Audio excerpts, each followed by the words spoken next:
Olá, eu vou falar sobre os design patterns. Eu sou o Lucas e vou falar sobre o decorator. O decorator é um padrão estrutural.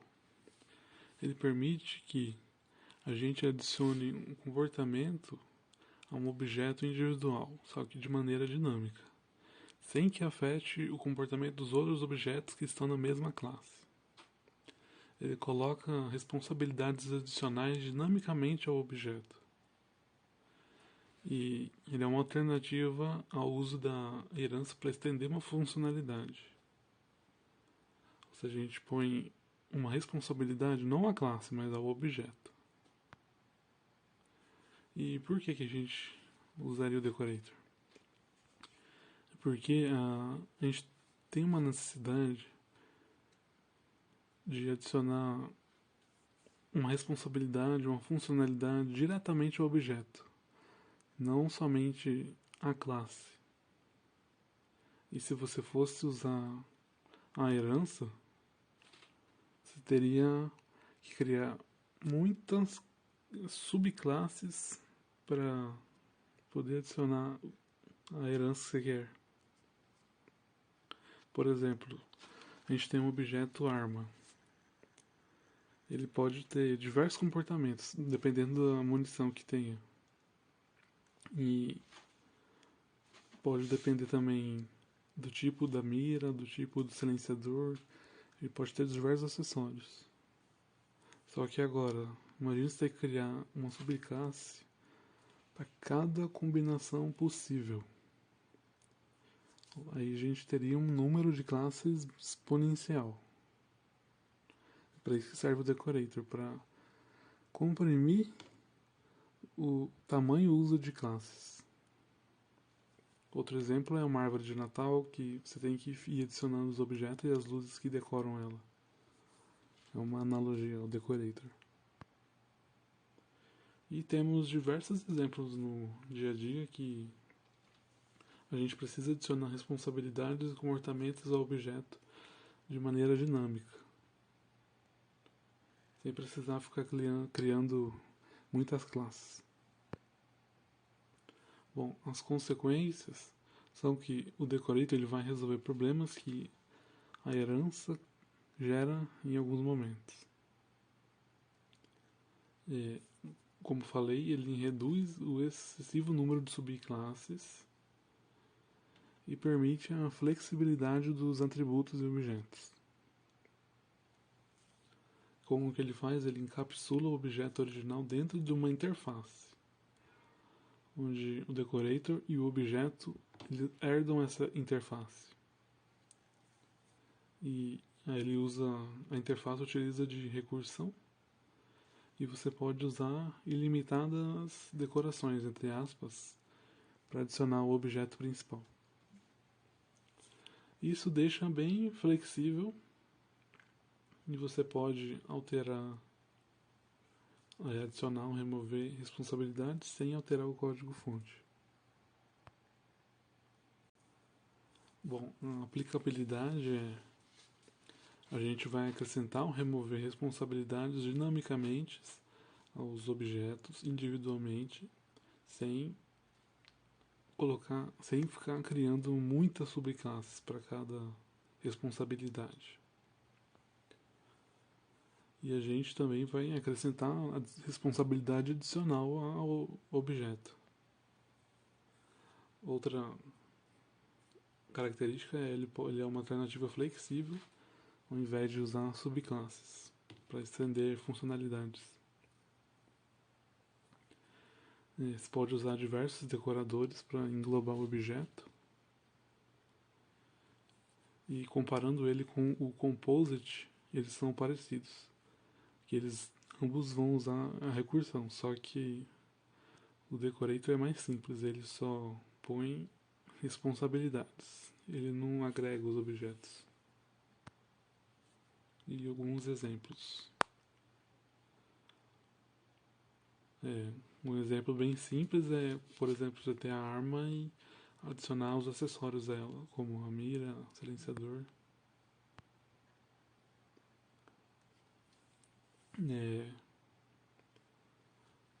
Como faria isso sem o decorator? Você criaria a principal e diversas subclasses para o problema, né? De você ter uma arma sem acessório, uma arma com mira, uma arma com silenciador, uma arma com mira e silenciador.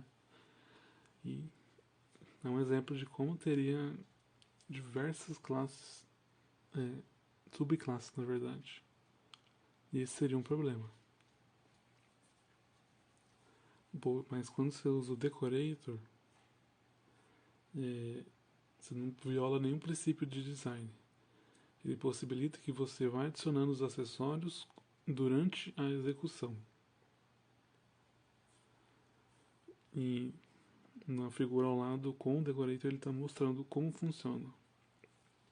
Você cria uma classe principal, uma interface arma e, bem menos subclasses do que a de cima, né? E dinamicamente se adicionaria a mira e o silenciador. E aqui tem a implementação em Java. A gente cria a interface arma, daí a base,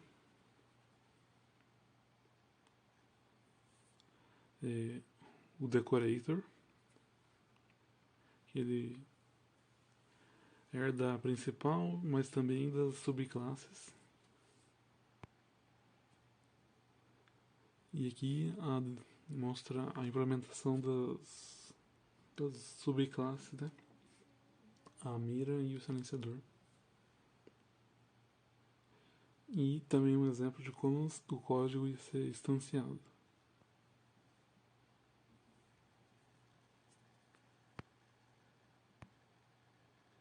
Os prós e os contras.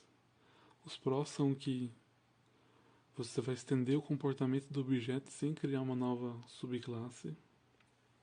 Você pode adicionar ou remover as responsabilidades de um objeto durante a execução. Você pode combinar vários comportamentos com o objeto, com vários decoradores. Você pode dividir uma classe em várias classes menores. E os contras é que é difícil você remover o invólucro que engloba, né, a classe da sua pilha. E o decorator fica dependente da forma que a pilha está ordenada. E o código pode ficar um pouco feio. Esses são os contras do decorator.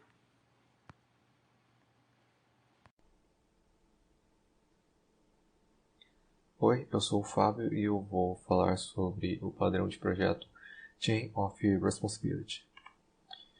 Esse padrão de projeto permite que uma solicitação seja processada por uma cadeia de handlers, no qual cada handler decide se processa o pedido ou passa para o próximo na cadeia. Isso possibilita um baixo acoplamento entre o remetente e o receptor da solicitação. Esse padrão de projeto pode ser aplicado em projetos caso seja necessário processar diversos tipos de pedidos, mas os seus tipos exatos e sequências são desconhecidos de antemão.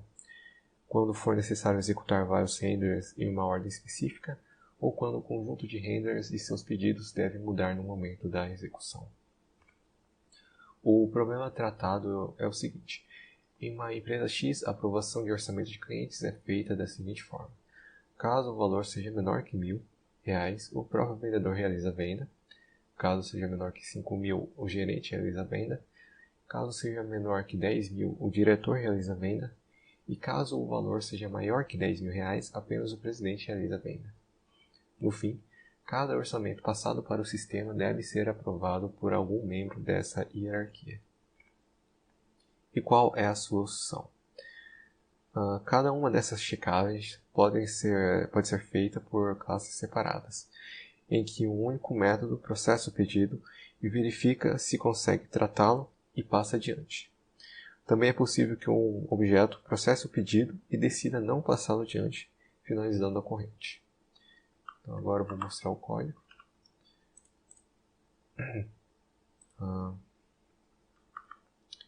Primeiramente a gente tem a classe de orçamento.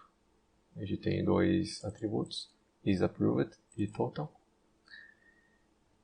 E então a gente tem a classe abstrata Base Budget Handler, que provê todos os métodos que vão ser utilizados nas outras classes concretas. Nesse caso a gente tem o método Handle, que vai receber um budget e vai devolver Customer Budget. Então o que ele vai fazer? Ele vai verificar se existe um próximo handler, e se existir ele vai chamar o método Handle desse handler. SetNextHandler vai simplesmente setar o próximo handler na cadeia, e esse método vai retornar o handler. Então a gente tem uma classe concreta que estende a Base Budget Handler, que é a Seller Budget Handler, em que o método Handle é sobrescrito e a gente verifica se o total de budget é menor que R$1.000. Se for, ele vai printar na tela que o vendedor tratou o orçamento, vai setar o isApproved como true e vai retornar o budget. Caso isso não seja verdadeiro, ele vai simplesmente chamar o handle da classe Py e ele vai executar esse método. Vai chamar o próximo handle na cadeia, caso exista. Então, além do seller, do vendedor, a gente também tem o gerente. Vai verificar se ele é menor que 5.000. O diretor, que verifica se é menor que 10.000. E o presidente, que trata qualquer valor de orçamento. Então aqui eu vou fazer os testes. Então a gente tem 4 orçamentos de 50, 10.000, 5.000 e R$1.000. Aqui a gente está setando como o primeiro handler na cadeia o vendedor, então um gerente, diretor e presidente.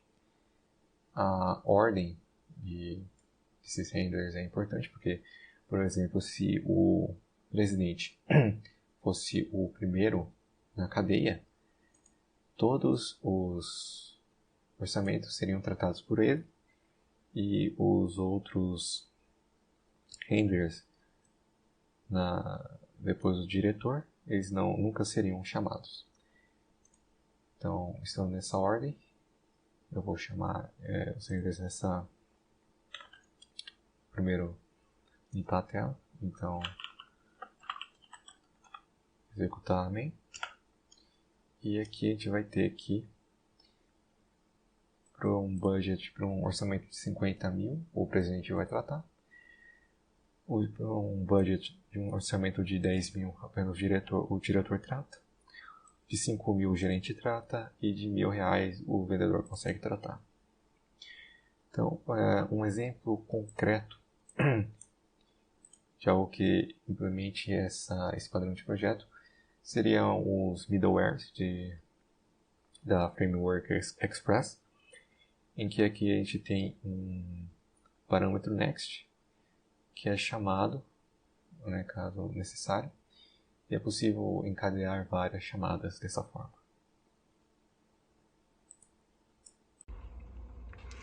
Bom dia, meu nome é Eduardo Teixeira Rocato e hoje eu vou falar sobre um padrão de projeto criacional chamado Factory Method. Primeiramente, qual o objetivo dos padrões criacionais? O objetivo desses padrões é fornecer mecanismos de criação de objetos. Agora, o que é o padrão Factory Method? O padrão Factory Method é um padrão criacional de projeto que fornece uma interface para criar objetos em uma superclasse, mas permite que as subclasses alterem o tipo de objetos que serão criados. Bem, agora vamos falar sobre sua aplicabilidade. Use o Factory Method quando não souber de antemão os tipos e dependências exatas dos objetos com os quais seu código deve funcionar. E também, use o Factory Method quando desejar fornecer aos usuários da sua biblioteca ou framework uma maneira de estender seus componentes internos. Mais adiante, use o Factory Method quando desejar economizar recursos do sistema reutilizando objetos existentes em vez de recriá-los sempre. Vamos às vantagens do Factory Method. A primeira, evita acoplamentos entre o criador e os produtos concretos. A segunda, o princípio de responsabilidade única, em que você pode mover o código de criação do produto para um único local do programa, o que facilita a manutenção do código. E a terceira é o princípio aberto-fechado, onde você pode introduzir novos tipos de produtos no programa sem quebrar o código cliente existente. Agora vamos falar da desvantagem. O código pode se tornar mais complicado, pois você precisa introduzir muitas subclasses novas para implementar o padrão. E fim. Olá, professor. Meu nome é Guilherme e eu vou falar do Thread Local Storage, o TLS. O TLS, o armazenamento local de threads, ele é o método pelo qual cada thread em um determinado processo multithread pode alocar locais para armazenar dados específicos de thread.